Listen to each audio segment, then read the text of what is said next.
You had a chance in that last exercise to spend some time thinking about how you would define kids in your experience. Let's spend a few minutes thinking about what some of the experts are saying and what some of the latest research is telling us about how kids are doing today. One of the men I really respect is Chap Clark, and he is the head of family and culture at Fuller Theological Seminary in Southern California. And he did a study in a book titled Hurt a while back. And during a break that he had from teaching, he went to Crescenta Valley High School and he asked them, would it be possible for me to volunteer as a substitute teacher for 6 months?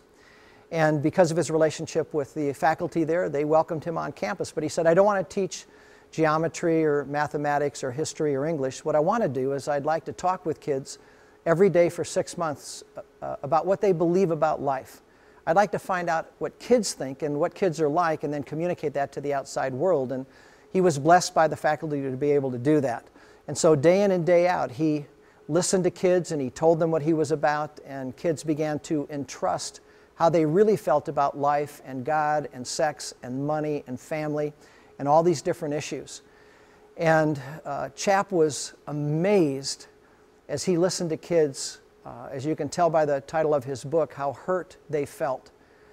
And it shocked him. He said, I couldn't believe that some of the kids that on the surface you would think would have it most going on, kids that have scholarships to Stanford or Division I potential athletes. He said, once you get beneath the surface, he said, I found out that almost every kid felt hurt, felt distance from adults, distrust adults because adults are primarily concerned with their own lives. One junior kid said this, yeah, go ahead, tell them our story.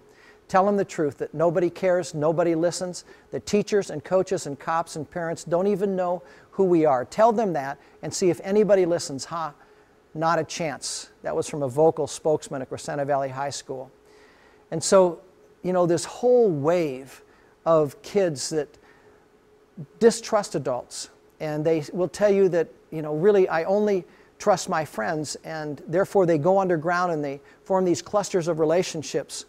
And they may relate to the adult world, but really it's like they invite the adult world this way and they keep one hand out because they're distrusting. A great illustration of what Chap is saying as it relates to kids feeling hurt and isolated could be Julian Lennon. John and Cynthia Lennon, John Lennon of the Beatles, had a son named Julian. And a while back, Cynthia wrote a book titled John about her husband. And Julian wrote the foreword. Listen to what Julian says about his dad, this creative savant, this amazing guy, John Lennon. Listen to what he says about his father. He says that he was the father I loved who let me down in so many ways. He mentions that after the age of 5, when my parents separated, I saw my dad only a handful of times. And when I did see him, he was remote and intimidating. I grew up longing for more contact, but felt rejected and unimportant. And he talks about how his dad was an icon to many, but how his father was unwilling even to connect this message of love with his own son, kind of a horrible paradox. And so this is a troubling trend among students today, this sense of feeling hurt and feeling alienated, and it fleshes over into how they relate to others and how they do life. And I know lots of people who have studied kids today are troubled about this. You think of child psychiatrists like Kathleen Kovner-Klein, who teaches at the University of Colorado. Or you think about David Blankenhorn, who is the president of the Institute for Family Values in New York City. These two people recently formed a commission on children at risk. It's called Hardwired to Connect, and what they did is they gathered 33 distinguished children's doctors, research scientists, mental health and youth professionals who are all concerned about the rising trouble among kids today. They recognize that we flow more money into helping kids today with their problems, and kids are worse off.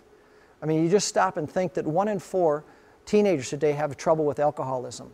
Over 20% have mental and addictive disorders.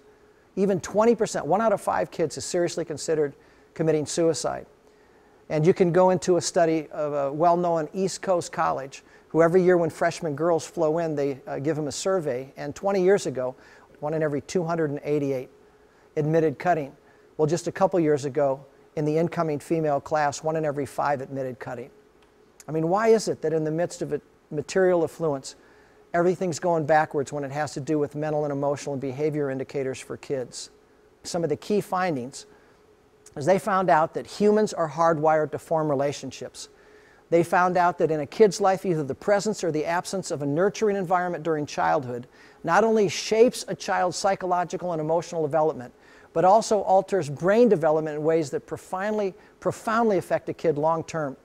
They found out that the nature of the brain and how it develops during adolescence creates a continuing need for a relational environment of nurture.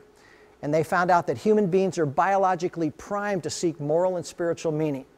And a nurturing relationship is central to that whole experience in a kid. And one of the amazing things, because it wasn't a religious study, is they found out that nurturing relationships and a kid's spiritual connection to the transcendent. They found out that when a kid prays, when a kid is quiet in his or her spirit, when a kid reads the Bible, the very same areas of the brain light up developmentally, what happens in the chemistry of a kid's brain, as happen when they're being nurtured by a loving mother when they're young.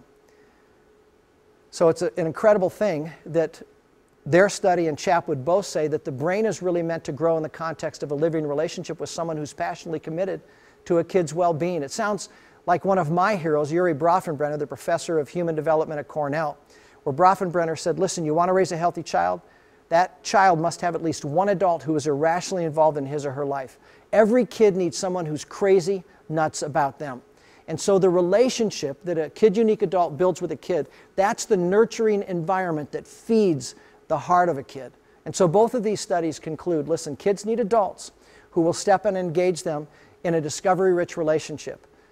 And that's what Kid-Unique is all about. Tony is going to lead us in an exercise now that'll help us think about what are the courageous actions that Kid-Unique adults take regularly as they attempt to connect with kids. I think you'll enjoy this one. All right, look at the sleeve of the person in your group that has the stickers on them. As you look at those different characteristics, pick the two that are most disturbing, that you guys wrote down. Pick the two that you as a group feel are most disturbing. Now, brainstorm what kind of courageous relational action that Dan just talked about, what kind of courageous relational action is needed to counteract that characteristic in kids. An example of one of those stickers, we talked about kids being selfish. You have a tag that says that. What would be courageous relational action that you could see that would counteract that selfishness? I want you to kind of brainstorm that. If you're a mom, maybe, I'm a dad of a junior high age kid. If there's a neighbor who needs some help, we have a neighbor a couple of doors down from us, Miss Anna, who she's an older lady and she just needs some help. We could counteract selfishness in our 13-year-old boy by telling him, go help Miss Anna. Maybe for some of you, in student ministry, it might be setting up a service trip, where you go to the rescue mission locally and you just go and help for a day. It could be a missions trip that you're looking into for the spring or for the summer. For some of us, it might just be a heart-to-heart conversation, or a Bible study. In our ministry, I've been coming face to face over the last several months with how selfish junior high kids are. So we put together a whole retreat around helping kids to live unselfishly. One of the things that we did was we had our small group leaders teach the passage where Jesus washed the disciples' feet. And we talked through that.